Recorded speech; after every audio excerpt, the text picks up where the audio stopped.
Olá, Francisca. Olá. Muito obrigada por teres aceito o convite. Estamos aqui hoje para falar um bocadinho sobre ti, porque pode não parecer, mas tu és uma escritora famosa. Não só aqui, mas em geral, por todo Portugal. E além fronteiras, ou não? Além fronteiras ainda não digo, mas acho que em FAF já sou mais ou menos reconhecida. Já. E como é que faz? Qual é a sensação de ser reconhecida na rua? Pedem-te muitos autógrafos? Não, nem por isso. Por acaso outro dia fui avaliar um concurso de leitura que me convidaram e nunca tinha feito nada assim. Foi uma experiência completamente nova. E ao entrar novamente, fizemos uma pausa e estavam duas raparigas que disseram: eu conheço-te, eu estou a ler a tua trilogia Outsider e quero tirar uma foto contigo. E pronto, eu achei incrível. Enche o coração. Quem é a Francisca? Além de escritora? Eu diria que é uma miúda que tem muitos sonhos e que sempre teve.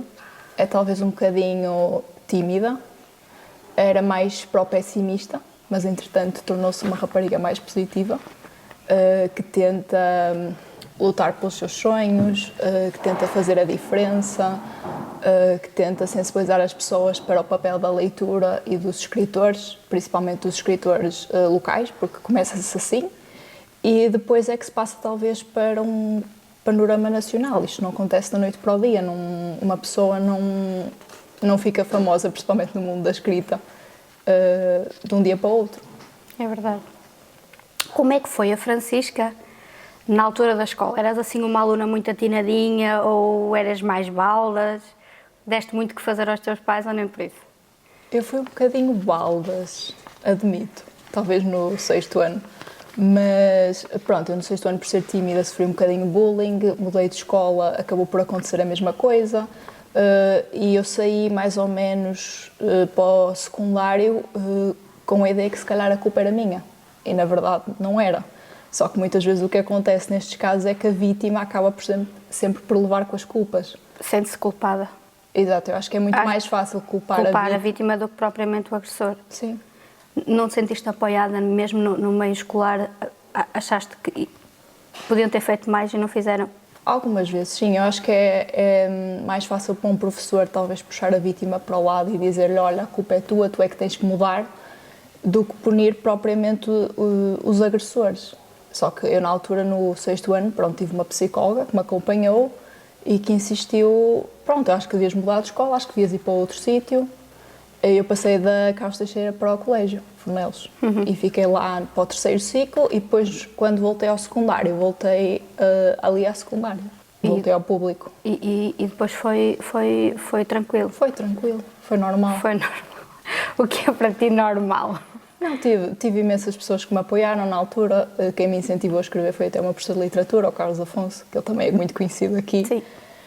Principalmente por incentivar os alunos a escrever. E ele, na altura, viu alguns dos meus poemas que eu tinha colocado no portfólio, e ele disse, inclusive: eu acho que devias publicar isto. Assim, ele primeiro foi verificar na internet se não era plágio. Pois. Foi fazer a sua pesquisa. E depois, após concluir que não era plágio, disse-me: olha, devias publicar isto. Eu tinha 15 anos na altura, e foi assim que o Fumo Cinzento apareceu.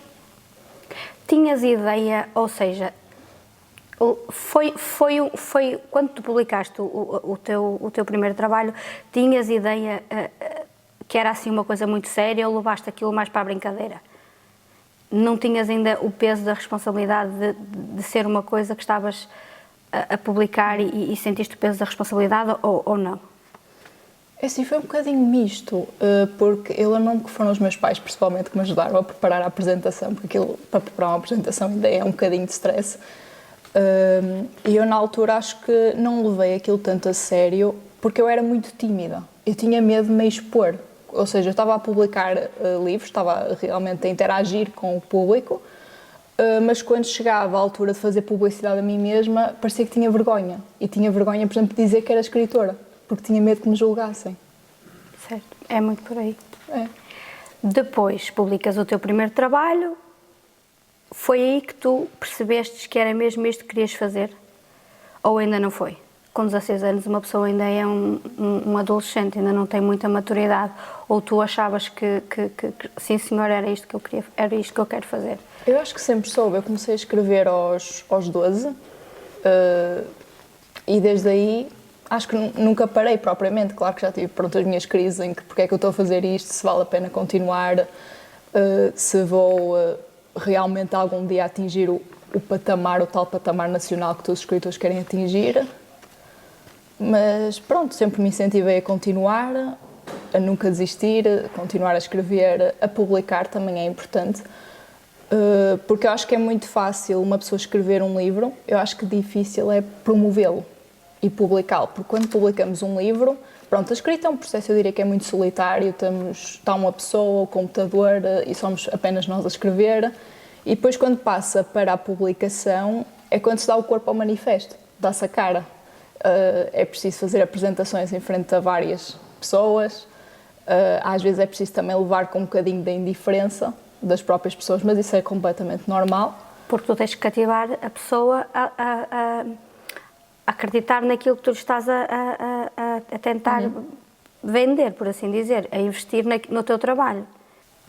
Sim, eu diria que, por exemplo, quando se faz uma apresentação de um livro, nós não podemos dar pormenores a mais. Ou seja, não podemos dar os tais spoilers do que vai acontecer, senão a pessoa perde o interesse. Certo. O que nós temos que fazer é ser misterioso o suficiente para cativar a pessoa a ler o livro. E ser um autor a nível local ou regional, obviamente que torna as coisas mais difíceis. Como é que tu começas o teu processo de escrita? Começas pelo título, pelos personagens, decides assim, olha, vou escrever uma trilogia, decides assim, olha, vou escrever sobre, vou escrever um romance. É assim que tu decides ou as coisas vão acontecendo? Porque tu disseste que o processo de escrita é um processo muito solitário. Sim. Como é que tu decides o que é que vai sair dali? Eu acho que começa tudo com uma ideia, uma pequenina ideia que não está muito definida. É talvez uma coisa que se pode explicar em 2 linhas. E depois é que, pronto, quando começa a escrever, obviamente que o livro, a primeira versão do livro nunca é a que é publicada, ele passa por diferentes fases. Passa, além da correção dos erros ortográficos e de potenciais gralhas, passa por correções, edições, cortes na própria história. Ou seja, depois do teu trabalho estar feito, alguém vai ler e vai dizer assim, olha, se calhar eu acho que melhor ficava aqui cortares este capítulo ou acrescentares aqui qualquer coisa. É um bocadinho por aí? É assim, ainda sou eu que faço isso. Pronto, as editoras com quem eu trabalho corrigem maioritariamente os erros ortográficos e depois enviam para o autor rever novamente e aprovar. Ou seja, quem faz essa parte da edição de cortes de determinadas coisas sou eu. E mais recentemente é que comecei a fazer isso, porque antes, por exemplo, na trilogia Outsider, era muito... escrevia e publicava. Ou seja, havia ali a correção de erros ortográficos, mas não havia cortes, porque eu era muito nova, eu não sabia. Certo. Tens algum lugar especial onde tu costumas escrever ou as coisas vão saindo, ou precisas de um lugar para tu te sentares e escrever, para estar sossegada no silêncio? Eu acho que há muita ideia romântica de um escritor se sentar, por exemplo, à beira-mar. Sim, e depois a inspiração vem e flui e tu escreves aquilo todo, o livro todo naquele sítio. Pois, isso não acontece assim. Não, eu gosto mais, eu escrevo sobretudo à noite. Não sei porquê, mas é hábito mesmo. E não há nenhum sítio particular. Eu meto os meus headphones com música e lá vou eu. Precisas de música. Sim, preciso de música. O que é que tu ouves quando estás a escrever? É um bocadinho uma mixórdia. Pop, rock, até música clássica. É bom, o que me apetecer. E escreves e as coisas vão indo até... Depende. Às vezes fico presa em alguma parte da história, às vezes tenho que voltar atrás, às vezes tenho que pensar, ok, o que é que acontece a seguir. Eu não sou uma pessoa de planear tudo, eu não planeio, porque há pessoas que planeiam as coisas livro, vão acontecendo. Capítulo a capítulo, eu vou escrevendo. Sim, e depois vais lendo, vais modificando. E depois quando leio é que escrevo basicamente o resumo quase de cada capítulo, tento perceber, ok, a história faz sentido, se tem buracos no enredo. E acho que é assim. Quando tu escreves com o coração ou escreves com a razão? Eu acho que escrever é um equilíbrio de ambos. Porque, por exemplo, apelamos à emoção para tentar cativar o leitor ao máximo. E muitas vezes canalizamos muito das nossas próprias emoções para a escrita. Só que convém também ter um bocadinho de razão, porque a história tem que ter uma lógica. Tem que fazer sentido, porque senão quando chega ao leitor, o leitor não vai perceber. ou vai encontrar ali algum problema no enredo, até vai desistir. Se for, por exemplo, um livro muito denso, depende, há pessoas que gostam.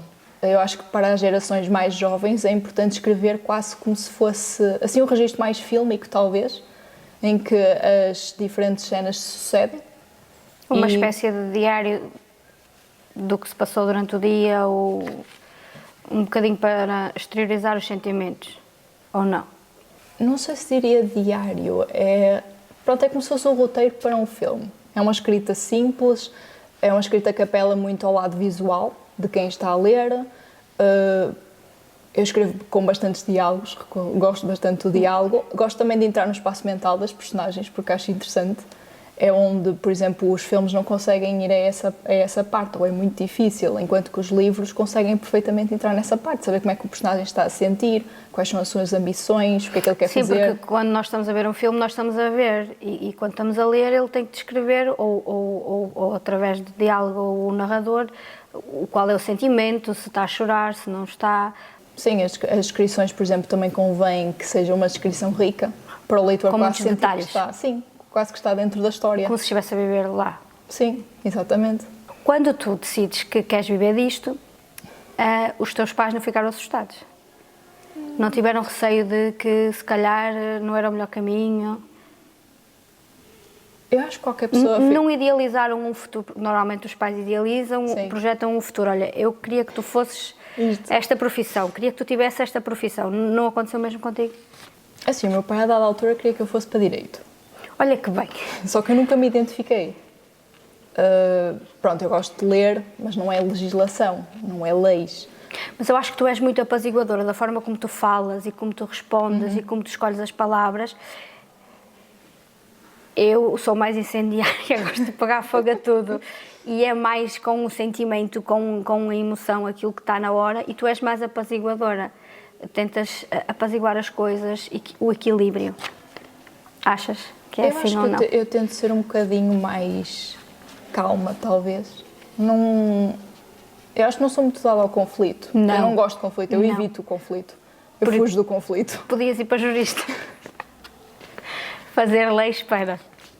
Pois, só que nunca foi uma coisa que verdadeiramente me cativou. Eu tirei a licenciatura em Ciências da Comunicação e na altura em que eu entrei na licenciatura eu pensei, não pertenço aqui, porque estas pessoas são todas extrovertidas, são todas tagarelas e eu sou tímida. Só que a comunicação vai para além da comunicação oral. Sim. A comunicação, sei que sou muito mais eficaz na comunicação escrita do que na comunicação oral, mas também é por falta de experiência. Ou seja, basicamente a escrita é uma forma de escape. É uma forma de me expressar e foi também um refúgio para mim durante muito tempo. Por ter sido vítima de bullying, eu sempre tive um bocadinho de dificuldade de me expressar. E era uma pessoa que era capaz de se vitimizar, de dizer o mundo está contra mim. Pronto, às vezes eu acho que qualquer pessoa tem esse tipo de pensamentos, mas acho que me tornei uma pessoa que tem tendência a evitar isso, a evitar essa constante vitimização, ser uma pessoa negativa, porque acho que realmente não vale a pena, não nos leva a lado nenhum. Não. Foi um trabalho árduo que a tua terapeuta fez contigo para te transformar numa mulher sem um complexo, sem sequelas de bullying. Eu acho que ainda tenho sequelas e acho que é uma coisa completamente normal ter certos tipos de traumas. Por exemplo, fazer chamadas é uma coisa que eu tenho muita dificuldade em fazer. Falar em público também é um medo horrível que eu tenho, que estou lentamente a ultrapassar. Estar em grandes grupos de pessoas, não sei, dá-me aquela sensação de claustrofobia, de sentir-me apertada. Inconscientemente, gostas de ter esse sentimento que já sofreste bullying para que te sirva como uma defesa de não vai voltar a acontecer? É assim, eu acho que me ensinou-me a lidar também com as críticas um bocadinho melhor. Se alguém, pronto... És mais autoconfiante? Sim, eu acho que sim. Ou tento ser. Se não consigo ser, finjo ser, até conseguir. É uma personagem? É quase. É como uma personagem dos teus livros? Quando apresento um livro... É uma personagem? É uma personagem. Olha, e por falar em livros, consegue-se viver da escrita em Portugal? Conseguir, consegue. Mas é um bocadinho difícil. E eu vou explicar porquê. Então porquê? Eu acho que os escritores atualmente em Portugal são um bocadinho desvalorizados, até pelas próprias editoras. Eu acho que isso tem a ver, por exemplo, ou você escreve um livro, faz muito sucesso, seja de que maneira for, seja por edição de autor, seja por edição por edição de autor, por exemplo, faz muito sucesso, as editoras vêm logo atrás. Porque o que elas querem é publicar alguma coisa que elas saibam que vai vender, que vai ter sucesso. E há muitos livros que, por causa disso, são esquecidos. Verdade. Basicamente, as editoras não olham ao conteúdo, mas sim à embalagem. O que vende. Eu diria que sim, pois claro que temos os casos que, por exemplo, pessoas que escrevem realmente muito bem são reconhecidas pelos próprios concursos. Sim. Sim. Só que são exceções. Pronto, eu acho que também cabe aos leitores demonstrar que querem ler autores portugueses e que têm todo o interesse em ler autores portugueses e por isso as editoras vão tentar apostar nesse tipo de autores, porque já há várias editoras que o fazem. Por exemplo, as com quem eu trabalho, com a Cordel de Prata e agora com a Oficina da Escrita, elas apostam muito nesse tipo de autores mais pequenos, portugueses, que gostam realmente de escrever e gostariam de ver o seu trabalho publicado. E é muito por aí esse caminho. Achas que os fafenses aderem bem aos teus livros? Eu diria que sim, porque assim, eu quando escrevi a trilogia, eu tinha mais um público talvez da minha idade na cabeça. Tinha aquele, pronto, acho que este vai ser o público-alvo. Sim, os adolescentes. E é engraçado que acabei por atingir uma faixa de adultos também. O que é engraçado, ou seja, eu diria que é crossover, não há propriamente uma faixa etária. Eu quando estou a escrever o livro, estou a idealizar, é este público-alvo com estas características, mas depois quando o livro é publicado e chega ao mercado... É mais abrangente, abrange uma faixa etária maior, não se fixa só nos adolescentes. Eu diria que leitor acaba por ser aquele que lê. Eu escrevo para quem me quiser ler. Exatamente. Eu acho que és uma mulher, uma jovem mulher, muito madura para a idade que tens. E depois, há uma dada altura, porque eu tenho acompanhado as tuas redes sociais, e aquilo que tu partilhas chamou muito a atenção. A forma como tu te expressas. E há uma dada altura em que tu começas a publicar textos sobre o feminino, sobre a mulher. Sim. O que é que te levou a publicar esses textos? Eu acho que foi um bocadinho a influência do meu doutoramento, porque eu estou a tirar um doutoramento em literatura e nós falamos muito sobre isso, falamos muito sobre o papel da mulher na literatura, como é que a mulher se pode expressar, porque durante muito tempo quem escrevia eram os homens. As mulheres não tinham espaço, ou não tinham voz. Tinham que escrever para, por exemplo, sobre a casa, sobre as lides domésticas.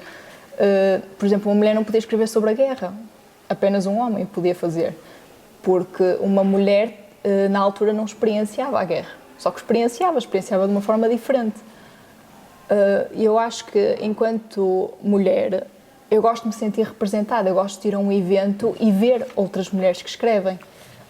Ver outras raparigas que querem escrever e que querem viver da literatura deixa-me completamente feliz, principalmente eu escrevo muito ficção científica e fantasia e é uma área talvez, se calhar há mais tempo atrás, agora se calhar não tanto, mas era uma área muito dominada por homens. Pelos homens, sim. E agora há cada vez mais mulheres a escrever nessas áreas. Porque as mulheres, e tu de certeza que vais concordar, elas têm uma forma, olham muito ao detalhe. Sim. Os homens são mais terra a terra. Eu diria que os homens são mais racionais, sim, talvez, e as mulheres são capazes de ser mais emotivas. Sim. Mas essa emotividade, que talvez alguém classificaria, um homem classificaria como esterismo, é o que faz eu acho que é o que faz das mulheres boas escritoras. Sim. Porque nós gostamos, eu, por exemplo, gosto muito de mergulhar na cabeça dos meus personagens e descobrir como é que eles se movem no mundo e como é que eles se movem no enredo. Porque aquilo para mim é um mundo, não é uma história. Olha, e o que é para ti uma mulher bem comportada? Como é que tem que ser uma mulher? Porque é que tu dizes que... Porque foste tu que escreveste isto. Eu escrevi isso ironicamente também. Pois, lá está. Não sei, acho que não há... Existe uma regra. As mulheres têm mesmo que ser bem comportadas ou não? Ou temos que fugir a este estereotipo que os homens acham que o lugar das mulheres é na cozinha, a tomar conta dos filhos e que não podem ter voto na matéria nem expressar a opinião. É assim ou não é assim? Não, eu acho que uma mulher tem todo o direito de ser desobediente. E tem que ser. Eu gosto de ser desobediente. Não gosto propriamente que me digam o que fazer. Porque é que tu dizes que o maior erro das mulheres é deixar os homens domesticar-nos? Achas que isso acontece hoje em dia? Com tanta informação que as mulheres têm ao dispor Eu acho que acontece um e com bocadinho. tanta liberdade? Ou acabamos por fazer isso inconscientemente? Eu acho que ainda há algumas mulheres que eu diria que são vítimas dos homens ou colocam-se em posições em que são obrigadas a Mas subjugar-se ao Mas homem. porquê? Por uma questão financeira? Por dependência emocional? Porquê? Porquê é que isso acontece? Tem várias razões. Agora, não sou especialista na matéria, mas eu acho que acontece na realidade. E é uma coisa que é comum, diria eu. É assim, se calhar elas não percebem que estão a ser controladas, muito provavelmente. Achas que, por tu seres mulher, achas que tiveste mais dificuldade em afirmar-te na escrita ou nem tiveste dificuldade nenhuma e a coisa até correu bem? Não conseguiste ver essa diferença? Não tiveste que provar mais do que um homem na tua posição? Não, eu acho que no meu caso não. Eu acho que tive mais... Pronto, qualquer escritor tem essa dificuldade, não é? Os escritores não vão para o panorama nacional de imediato. Nós começamos muito pequenino, não é? Começamos a regional, local... Por uma editora mais pequena. Sim. É. E eu acho que a dificuldade está aí, não está no facto de eu não me sentir tratada de forma diferente por ser mulher. Não, nunca sentiste? Nada que me esteja na cabeça, não. És uma pessoa de hábitos? Ou tens as tuas rotinas, ou cada dia é um dia diferente? Como é que é a Francisca, no dia-a-dia? É assim, a Francisca gosta de dormir até tarde, isso é um facto. Mas olha que, por norma, os artistas são mais noturnos e durante o dia aproveitam para descansar. Por acaso é um facto. Por acaso é, mas não sei porquê. Lá está a tua alma de artista. Quem são os teus autores favoritos? É assim, eu gosto muito da Jennifer Lawrence, porque ela fez uma variedade de papéis. Pronto, os livros que eu comecei a ler quando foi introduzida esta coisa da literatura juvenil, eu comecei pelos Jogos da Fome, que é um livro um bocadinho mais violento. É. Só que eu li esse livro quando tinha 12 anos, por isso para mim é quase infantil juvenil. Está ali na fronteira, é um livro que está... Pronto, e quando fui ver o filme ao cinema, fiquei muito fascinada com a Jennifer Lawrence, porque ela fez uma variedade de papéis. E ela é realmente muito talentosa. Conseguiu interpretar vários papéis, é verdade, sim senhor. E autores? Suzanne Collins, dos Jogos da Fome. Portugueses, gosto bastante da Sofia Mel Brainer, Sim. da Natália Correia, porque eram mulheres que não tinham medo absolutamente nenhum de dizer o que pensavam. E muito à frente do seu tempo. Eu diria que viveram num tempo difícil, não é? Em que a censura era a norma. E eu acho bastante interessante como a literatura e a poesia conseguiram soltá-las dessas amarras. Ou seja, elas conseguiram... Por exemplo, a Sofia era uma pessoa que era capaz de dizer mal do regime, mas dizia-o de forma disfarçada, nos seus versos. Era subentendido, deixava uma mensagem e as pessoas tinham que pensar um bocadinho para chegar lá. Sim, às vezes até passava ao lado dos censores da PIDE, por completo. Ela meio que gozava com eles. Sim. És pessoa para trocar um bom livro por uma boa comida de conforto? Eu diria que sou pessoa para fazer os dois. Assim, o que é para ti uma boa comida de conforto? Assim, uma comida que tu gostes? Assim, que troques assim esse bom livro? É assim, eu gosto bastante de lasanha. E consigo fazer uma lasanha, fica bastante bom. Olha que bem! Então, uma excelente cozinheira. Mas eu diria que me sabe, acho que sim. Mas as pessoas que estudam, normalmente, que estão fora das suas casas, da cidade, depois têm que aprender a desenrascar-se, certo? É isso, ou gastar o dinheiro todo em comida, em Uber Eats. Não convém também. Estudante é poupado. Tem que ser, porque não está fácil. O que é que te tira o sono?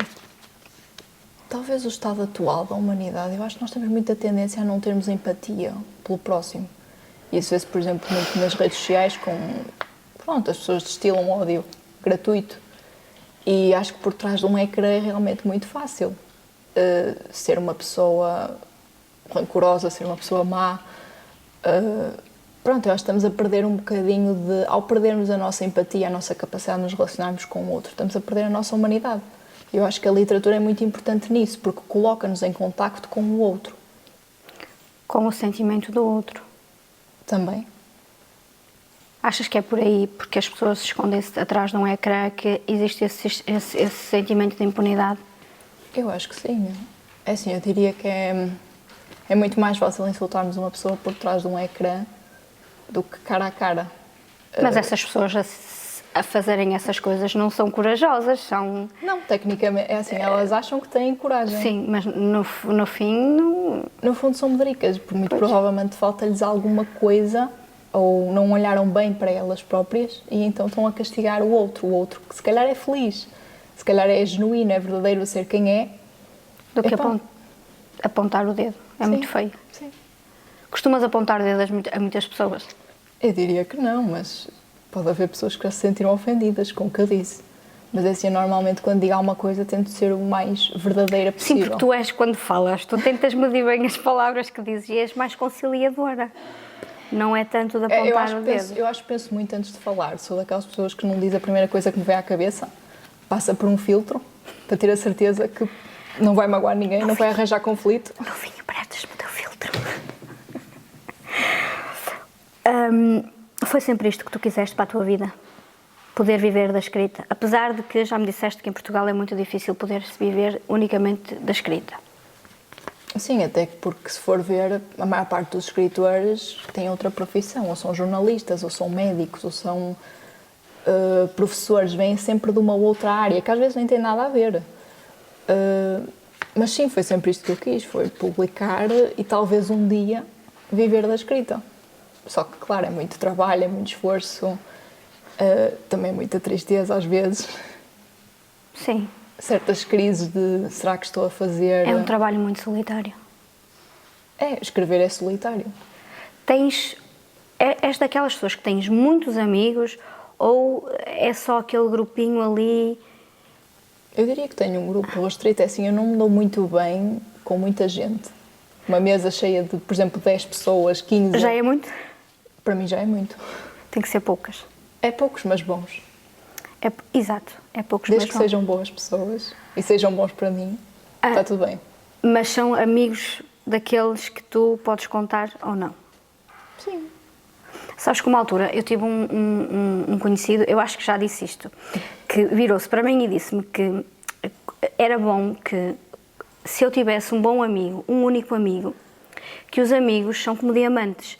Se porventura algum dia tivesse o prazer de encontrar algum para o guardar. E eu acho que a amizade é um bocadinho por aí. Não precisamos de ter muitos, basta ter poucos e bons. Eu acho que também os amigos, vê-se quem é realmente nosso amigo nas boas e nas más situações. Porque, pronto, há muitas pessoas que simplesmente, quando nos acontece alguma coisa boa, elas soltam aquele parabéns seco e não há mais nada. Enquanto que, ou por exemplo, se nos acontecer alguma coisa má, eles têm tendência a afastar-se. Eu acho que o amigo é aquele que está presente em ambos os momentos. Nos momentos bons e nos momentos maus. Sim. Eu acho que é mais nos maus, porque nos bons temos sempre quem nos... Sim, nos bons há sempre quem dê, pronto, parabéns, estás a fazer um bom trabalho. E isto agora ao Facebook veio facilitar muitas coisas, porque agora o Facebook até lembra aos amigos do nosso aniversário. Sim. Então, portanto, eles estão lá sempre. Ou bons ou maus. É um bocadinho bom ou um bocadinho mau. Ou não. É-te indiferente. Tu ligas muito, dás muita importância àquilo que as outras pessoas pensam e dizem sobre ti. Eu acho que já dei mais, acho que estou numa caminhada para não me importar tanto. Porque muitos dos pensamentos das pessoas chegam-me através das redes sociais. Sim. E claro que, pronto, como aqui já foi falado, estar atrás de um ecrã dizer mal é muito fácil, difícil é fazer. É pôr as coisas em prática. E eu acho que quem põe as coisas em prática deveria ser recompensado. Ouvi dizer que os teus livros, estes que estão aqui, foram ao Met Gala. És famosa. Foram. Então, Fumo Cinzento, fala lá. Fumo cinzento. Eu diria que o Fumo Cinzento foi escrito quando eu tinha 15 anos. Eu diria que é, talvez, a deambulação de uma rapariga pelo mundo. E é um mundo que ela ainda não conhece muito bem. Estás-te a tentar encontrar a ti própria. Sim. Por exemplo, em comparação ao Casa em Chamas, eu diria que o Casa em Chamas é um livro que procura, é uma rapariga que está na sua jornada poética para ser uma pessoa mais positiva. Enquanto que o Fumo Cinzento, até pelo próprio título, podemos concluir que não vem aí coisa boa. Certo. Não vem uma perspectiva positiva do mundo. E o Outsider? Que depois... O Outsider, por acaso, é o livro que mais perguntas tem gerado quando eu vou às escolas. Então porquê? Eu não li. Eu acho que é o livro Ainda. com que os miúdos mais conseguem interligar dos livros que eu escrevi. Se calhar identificam-se mais pelo tema que tu abordas, ou não? É assim, em termos de memória do que escrevi do Outsider, eu vou ter que voltar a ler, porque eu não tenho memória dele. E a jogada final? Eu acho que o último livro, eu acho que pelos livros dá para perceber que houve uma evolução em termos da minha escrita, porque eu quando lancei o Outsider eu tinha 16 anos e quando terminei e publiquei aquele último já tinha 19, 20. Estávamos na pandemia, por isso foi muito difícil fazer uma sessão para divulgar o livro. Confiar a mão ao diabo dançante. Isto é um tema muito sugestivo. Esse é o meu próximo Pois. trabalho. Então, toda a gente, no lançamento do livro, de certeza que vai ser muito enriquecedor ler, que é, se calhar, o teu trabalho mais bem elaborado. Achas que é o teu bebé prodígio? É Porque assim, os livros basicamente são como os filhos, certo? Porque aquilo que eu ouço dos escritores dizer, e eles dizem que um livro é como um filho, porque nós carregamos-lo no ventre e depois, quando é para o parir, a gente para e depois tem que cuidar dele. É assim, eu tento não ter favoritos, porque pronto, os outros podem ficar com inveja e não é justo para eles. Tens que tratá-los todos por igual. Sim, tenho que tratar todos por igual. Agora, também tenho que reconhecer que quanto mais velha eu vou ficando, obviamente que mais os livros vão amadurecendo. O que eu escrevo vai se tornando cada vez mais maduro. As personagens, as temáticas. Agora, eu acho que não vale a pena ter favoritos. Agora, este é realmente um livro em que eu acho que as pessoas vão encontrar uma Francisca mais madura. Mais, talvez, que reflete mais sobre o mundo através dos seus personagens. Consideras-te uma escritora? Sim, eu acho que sim. Alguma vez te imaginaste a fazer outra coisa, algo sem ser escrever? Ou pelo menos Assim, para efeitos. ponderaste pensar sobre fazer algo que não seja escrever? Ou seja, eliminar completo a escrita da minha vida? Sim. Nunca te viste sem? Não. Não, acho que não. Acho que escrever, pronto, é parte de quem eu sou. Não me vejo a deixar de escrever tão cedo, só se tiver uma razão muito grande para deixar de o fazer. Mas, enquanto tiver cabeça para escrever livros, planeio escrever. Mesmo quando não tiver cabeça, se calhar pode servir como uma fonte de inspiração. Que conselho é que tu tens a dar àqueles jovens que de certeza devem estar a ver isto e a pensar assim, olha, quem me dera a mim ter a sorte que ela teve? Achas que foi sorte ou foi mesmo a consolidação do teu talento? Porque para poder escrever é preciso também ter um bocadinho de talento. Eu acho que para escrever neste momento em Portugal é também preciso dinheiro, não é? Dinheiro para publicar. Porque, pronto, como eu já disse, as editoras tradicionais normalmente não têm tendência a publicar autores assim mais pequeninos. Então esses autores têm a tendência a ir a editoras em que pagam para publicar ou assumem eles os próprios custos na impressão do livro. Ou seja, eu reconheço que tenho um enorme privilégio por ter podido publicar e ter tido meios para o fazer, mas também acho que é preciso talento, e além de talento é preciso trabalho, porque uma pessoa pode ter muito talento para escrever, mas se não treinar a escrita acaba por perder... Praticar. Sim. Eu acho que é muito importante praticar, mais do que ter assim um talento, porque a escrita é uma coisa que se vai aprendendo. Quanto mais lê, melhor escreve. Conselhos para quem quiser seguir os teus passos. Treinar. Não desistir. Como lidar com as críticas? Assim, se a crítica acrescentar alguma coisa, se for construtiva, ouvir. Se for uma crítica que é simplesmente para dizer mal, eu diria que é ignorar. Ou responder de uma forma muito suave, muito simpática. Podem vir pedir conselhos aqui à Francisca, porque ela é expert em responder com classe e com educação. Eu acho que a educação não pode faltar. Também, claro que temos de ter um bocadinho de humildade, não é? Reconhecer quando pôr os pés no chão, não deixar um mínimo de fama subir à cabeça, porque isso é muito perigoso. Olha, e posto isto, todas aquelas perguntas que eu tinha para te fazer já te fiz. E damos por encerrada.